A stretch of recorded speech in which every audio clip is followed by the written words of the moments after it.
Rudolph the Red-Nosed Reindeer by Robert L. May. And this story has a very interesting history because Robert May actually wrote it for a department store called Montgomery Ward. Now, those aren't around anymore, but he wrote this to try to get people in. 'Twas the day before Christmas, and all through the hills the reindeer were playing, enjoying the spills of skating and coasting and climbing the willows, and hopscotch and leapfrog protected by pillows, while every so often they stopped to call names, and one little deer not allowed in their games. Ha ha! Look at Rudolph, his nose is a sight, it's red as a beet, twice as big, twice as bright. While Rudolph just wept, what else could he do? He knew that the things they were saying were true. Where most reindeers' noses are brownish and tiny, poor Rudolph's was red, very large and quite shiny. In daylight it dazzled, the pictures show that. At nighttime it glowed like the eyes of a cat, and putting dirt on it just made it look muddy. Oh boy, was he mad when they nicknamed him Ruddy. Poor Rudolph. I've felt like that before. I think we all have.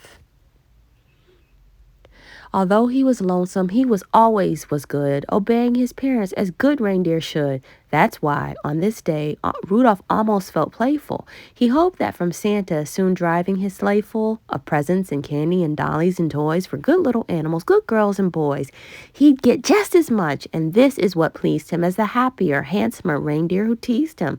So as night and a fog hid the world like a hood, he went to bed hopeful. He knew he'd been good. While way up north, on this same foggy night, old Santa was packing his sleigh for his flight. This fog, he complained, will be hard to get through. He shook his round head, and his tummy shook too. Without any stars or a moon as our compass, this extra dark night is quite likely to swamp us. To keep from collisions, we'll have to fly slow. To keep our direction, we'll have to fly low. We'll steer by street lamps and houses tonight in order to finish before it gets light. Just think how the boys and girls' faith would be shaken if we didn't reach them before they awaken. Come Dasher, come Dancer, come Prancing and Vixen, come Comet, come Cupid, come Donner and Blitzen. Be quick with your suppers, get hitched in a hurry. You too will find fog, a delay and a worry. And Santa was right, and he usually is. The fog was as thick as a soda's white fizz.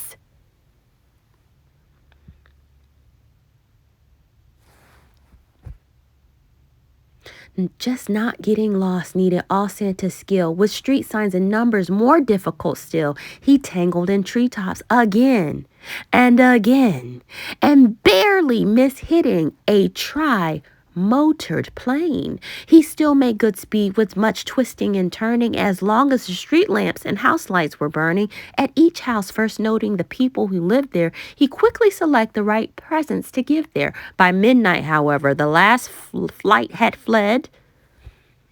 Because it might wake them, a match was denied him. Oh my, how he wished for just one star to guide him. Through dark streets and houses, old Santa fared poorly. He now picked the presents more slowly, less surely. He really was worried, for what would he do if folks started waking before he was through? The air was still foggy, the night dark and drear, when Santa arrived at the home of the deer. A ledge that he tripped on while seeking the chimney gave Santa a spill, a painfully skinned knee. The room he came down and was blacker than ink. He went for a chair and then found it a sink. Oh no. What is Santa going to do? The first reindeer bedroom was so very black. He tripped on the rug and fell flat on his back, so dark that he had to move close to the bed and squint very hard at the sleeping deer's head before he could choose the right kind of toy, a doll for a girl or a train for a boy.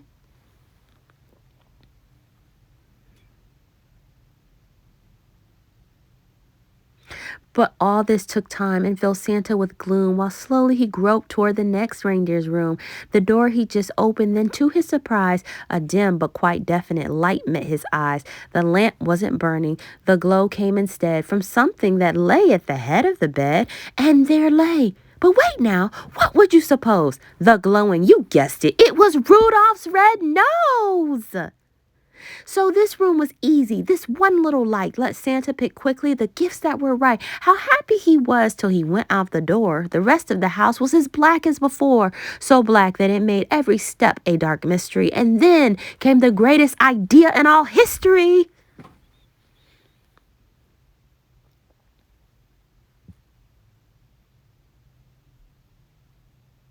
He went back to Rudolph and started to shake him, of course, very gently, in order to wake him. And Rudolph could scarcely believe his own eyes.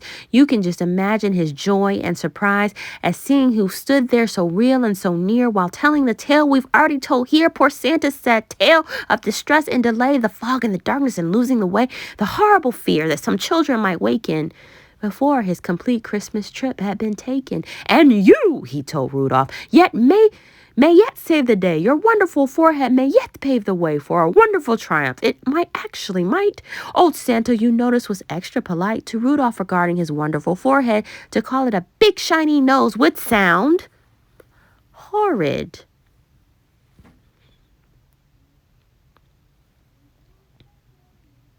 I need you, said Santa, to help me tonight, to lead all my deer on the rest of our flight. And Rudolph broke out into such a big grin it almost connected his ears to his chin. A note for his folks. He dashed off in a hurry. I've gone to help Santa, he wrote. Do not worry, said Santa. My sleigh I'll bring down to the lawn. You'd stick in the chimney, and flash, he was gone.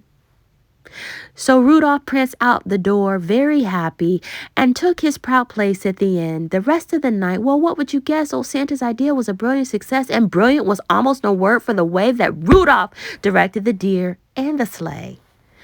In spite of the fog, they flew quickly and low and made such good use of the wonderful glow from Rudolph's forehead at each intersection that not even once did they lose their direction. While as for the houses and streets with a sign on them, they merely flew close so that Rudolph could shine on them to tell who lived where and just to give whom. They fly by each window and peek in the room. Oh, Santa knew always which children were good and minded their parents and ate as they should, so Santa selected that gift that was right, while Rudolph's forehead gave just enough light. It all went so fast that before it was day, the very last present was given away, the very last stocking was filled to the top, just as the sun was preparing to pop. This sun woke the reindeer in Rudolph's hometown. They found the short message he'd written down, then gathered outside to await his return, and they were excited, astonished to learn that Rudolph, the ugliest deer of them all, Rudolph, the red-nosed, bashful, and small, the funny-faced fellow they always called names and practically never allowed in their games, was now to be envied by all far and near, for no greater honor can come to a deer than riding with Santa and guiding his sleigh, the #1 job on the #1 day. The sleigh and his reindeer soon came into view, and Rudolph still led them as downward they flew. Oh boy, was he proud as they came to a landing right where his handsomer playmates were standing. Go, Rudolph. These bad deer who used to do nothing but tease him would now have done anything only to please him. They felt even sorry they had ever been bad when Santa said, Rudolph, I never have had a deer quite so brave or so brilliant as you at fighting black fog and guiding me through. By you, last night's journey was actually bossed. Without you, I'm certain we've been lost. I hope you'll continue to keep us from grief on future dark trips as Commander-in-Chief. But Rudolph just blushed from his head to his toes until his whole fur was as red as his nose. The crowd first applauded, then started to screech, hooray for Rudolph, and we want a speech. But Rudolph was bashful despite being a hero and tired. His sleep on the trip total 0, and that's why his speech was just brief and not bright. Merry Christmas to all, and to all a good night. And that's why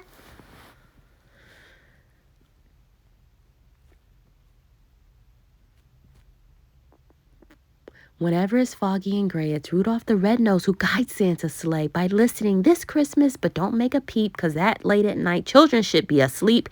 The very first sound that you'll hear on the roof, provided there's fog, will be Rudolph's small hoof. And soon after that, if you're as still as a mouse, you may hear a swish as he flies around the house and gives enough light to give Santa a view of you and your room. And when they're all through, you may hear them call as they drive out of sight, "Merry Christmas to all! And to all a good night! Ho, ho, ho!"